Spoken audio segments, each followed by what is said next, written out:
Russian investigators say a senior army officer has been killed in a suspected car bomb attack in Moscow. የተከበራችሁና የተወደዳችሁ የሰሞንኛ ቤተሰቦች እንደምን አላችሁ? የዕለቱን ወታደራዊ መረጃዎች ወደናንተ ለማድረስ ተገኝተናል። በዛሬው መረጃችን የሩሲያው የጦር ጀነራል በሞስኮ ከተማ ውስጥ መገደላቸው ተሰምቷል። በመኪና ላይ በተጠመደ ቦምብ የተገደሉት ጀነራልን የዩክሬን ደህንነት ኃይሎች ሳይገሏቸው እንዳልቀረ መረጃዎች እየወጡ ናቸው። ግብጽ የዓለማችን ፈጣኑንና እስከ 20 ሰዓት በአየር ላይ መቆየት የሚችለውን ቻይና ሰራሽ አደገኛ ድሮን ለመግዛት ስምምነት ፈጽማለች። ይህ ስምምነት ግብጽ ከአልጄሪያ ቀጥላም ድሮኑን የታጠቀች ሀገር ያደርጋታል።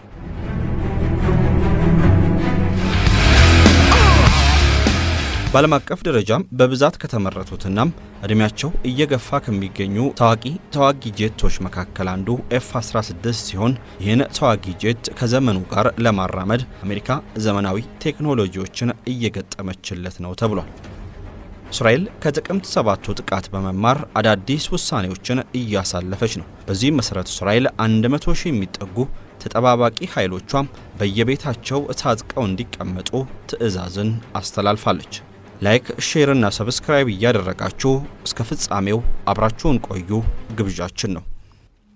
በቦሌ ትልቅ የኢንቨስትመንት እድል ከአርጂ ኤንድ ፋሚሊ ሪል ስቴት 40% ቅናሽ። አዎ ሰምተዋል፣ 40% ቅናሽ። በቦሌ ከአዲስ አበባ ስታዲየም ፊት ለፊት አትራፊ የሚያደርጉ የንግድ ሱቆች በ40% ቅናሽ ለሽያጭ ቀርበዋል። ግንባታቸው 90% የተጠናቀቀ የገበያ ማዕከሉ 2 ሊፍት፣ ሙሉ ጄኔሬተርና ሲሲቲቪ የተገጠመለት ከተሟላ የፓርኪንግ አገልግሎትና የማያቋርጥ የከርሰ ምድር ውሃ ያለው ሱቆቻችን የተናጠል ካርታ የወጣላቸው ናቸው። አጠቃላይ ዋጋ ከ2 ሚሊዮን ብር ጀምሮ በቅድሚያ 30% ብቻ በመክፈል ቀሪውን እየሰሩበት መጨረስ ይችላሉ።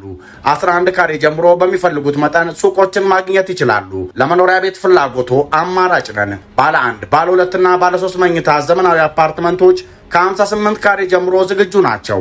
እኛ ጋር ቤቶን በ150 ቀን ብቻ ይረከባሉ። ልብ በሉ፣ የንግድ ሱቆች 40% ቅናሽ ለአጭር ጊዜ ብቻ ነው። ፈጥነው በእድሉ ይጠቀሙ። ስልክ ቁጥር 0996946076 ወይም 0991648600። አዋጭ ኢንቨስትመንት አርጂ ኤንድ ፋሚሊ ሪል ስቴት። Генерального штаба вооруженных сил Российской Федерации የሩሲያው ጀነራል ተገደሉ። በሩሲያ ዋና ከተማ ሞስኮ ውስጥ መኪና ላይ በተጠመደ ቦምብ አንድ የሀገሪቱ ከፍተኛ የጦር መኮንን መገደላቸውን ባለስልጣናት ተናገሩ። ፍንዳታውን እየመረመረ የሚገኘው ኮሚቴ እንዳለው ሌፍትናንት ጀነራል ፋኒል ሳርቮቭ ሰኞ ጠዋት በመኪናቸው ላይ የተጠመደ ቦምብ ፈንድቶ መሞታቸውን አሳውቋል። የ56 ዓመቱ የጦር መኮንን ሳርቮቭ የጦር ኃይሎች የኦፕሬሽን ማሰልጠኛ ክፍል ኃላፊ ነበሩ ተብሏል። ምርመራ የሚያደርገው ኮሚቴ ቦምቡን በማጥመድ ውስጥ የዩክሬን ደህንነት መስሪያ ቤት ተሳትፎ ይኖርበት እንደሆን እየመረመረ መሆኑን አሳውቋል።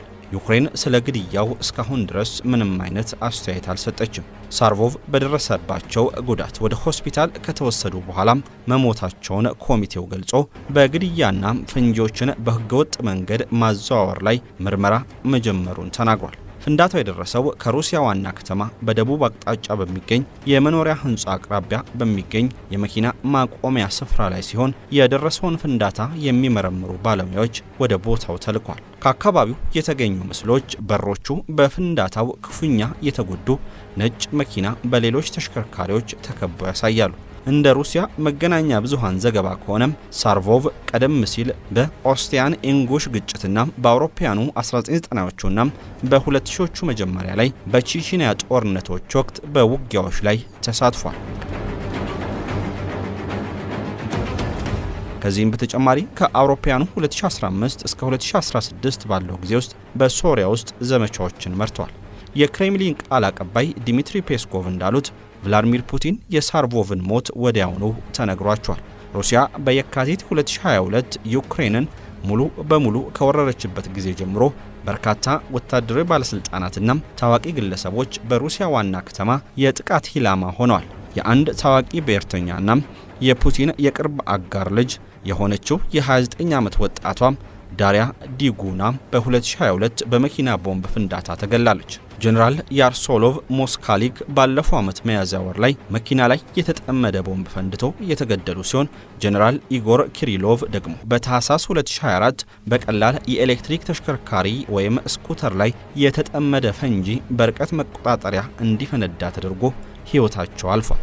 ምንም እንኳን ይህ በሩሲያ ወገን ባይረጋገጥም አንድ የዩክሬን ምንጭ ግን ክሪሎቭ በዩክሬን የደህንነት አገልግሎት መገደላቸውን ተናግሯል። ዩክሬን በሩሲያ ወታደራዊ ባለስልጣናት ላይ የሚደርሱ ጥቃቶችን በይፋ አምና ወይም ኃላፊነትን ወስዳ አታውቅም።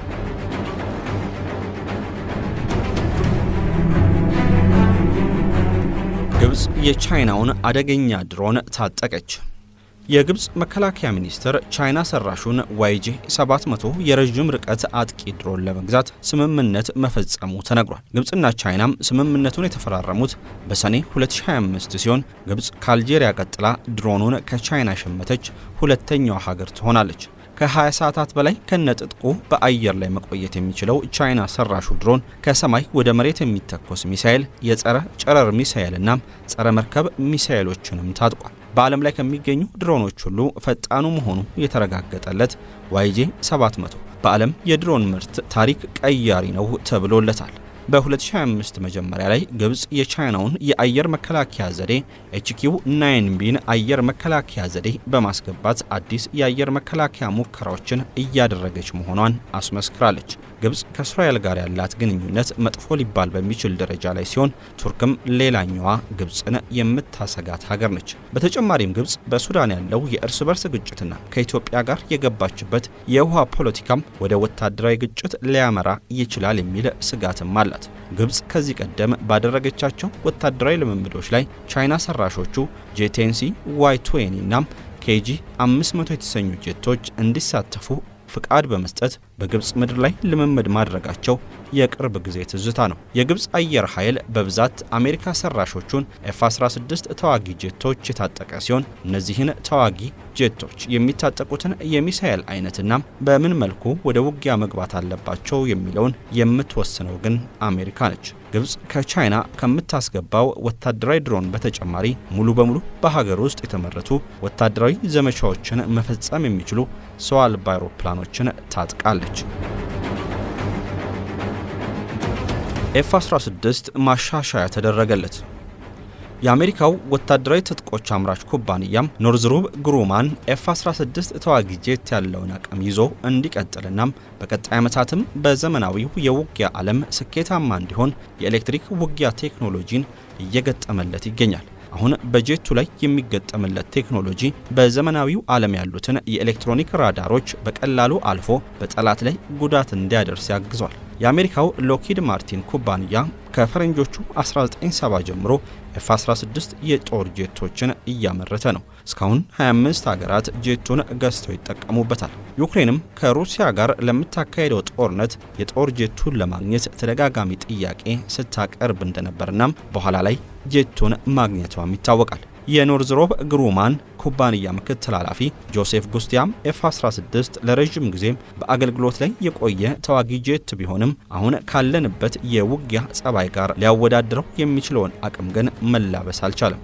ለዚህም ሲባል ማሻሻያዎች አስፈልገውታል ብለዋል። አሜሪካ እንደ F-35፣ F-22 እና B-21 ያሉ የተለያዩ ዘመናዊ የውጊያ አውሮፕላኖችን ታጥቃ የምትገኝ ቢሆንም እነዚህ አውሮፕላኖች ቁጥራቸው አነስተኛ መሆኑን ተከትሎ የቀደሙትን ማዘመን የግድ ይላታል። 2800 F-16 ተዋጊ ጄቶች በዓለም ደረጃ ያሉ ሲሆን እነዚህ ተዋጊ ጄቶች ዘመናዊ ቴክኖሎጂ ከተገጠመላቸው ከአምስተኛ ትውልድ ተዋጊ ጄቶች ጋር የሚያወዳድርና የሚያዋጋ አቅምን መላበስ ይችላሉ።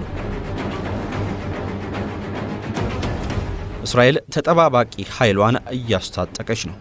እስራኤል በጦር ግንባር የሌሉና በተለያዩ ስራዎች ላይ የተሰማሩ 100,000 ተጠባባቂ ወታደሮቿን በየቤታቸው በሚቀመጥ መሳሪያ ልታስታጥቃቸው ነው ተብሏል። እስራኤል ከጥቅምት 7ቱ ጥቃት ትምህርት በመውሰድ ነው አሁንም ተመሳሳይ ጥቃት እንዳይፈጸም ተጠባባቂ ጦሯም ከነትጥቁ እንዲቀመጥ ያዘዘችው። እነዚህ የእስራኤል ተጠባባቂ ወታደሮች እንደ M4 እና M16 ያሉ መሳሪያዎችን በመታጠቅ በቤታቸው ሆነው ለጦርነት ዝግጁ እንዲሆኑ ይደረጋል። እንደ ጥቅምት 7 ያለ ድንገተኛ ጥቃት በእስራኤል ላይ የሚፈጸም ከሆነም እነዚህ ወታደሮች ወዲያው ወደ ጦር ግንባር በመግባት ጦርነትን የመቀላቀል ግዴታ አለባቸው። እስራኤል ከዚህ ቀደም ተጠባባቂ ወታደሮቿን የማታስታጥቅ ሲሆን ከጥቅምት 7ቱ ጥቃት ወዲህ ግን ይህን ስትራቴጂ ቀይራለች። እስራኤል ወደ 400 ሺህ የሚጠጉ ተጠባባቂ ወታደሮች ያሏት ሲሆን ከነዚህ መካከል በአሁኑ ጊዜ 100 ሺህ የሚሆኑት በእስራኤል መከላከያ ሚኒስቴር ወታደራዊ ትጥቅን ያገኛሉ።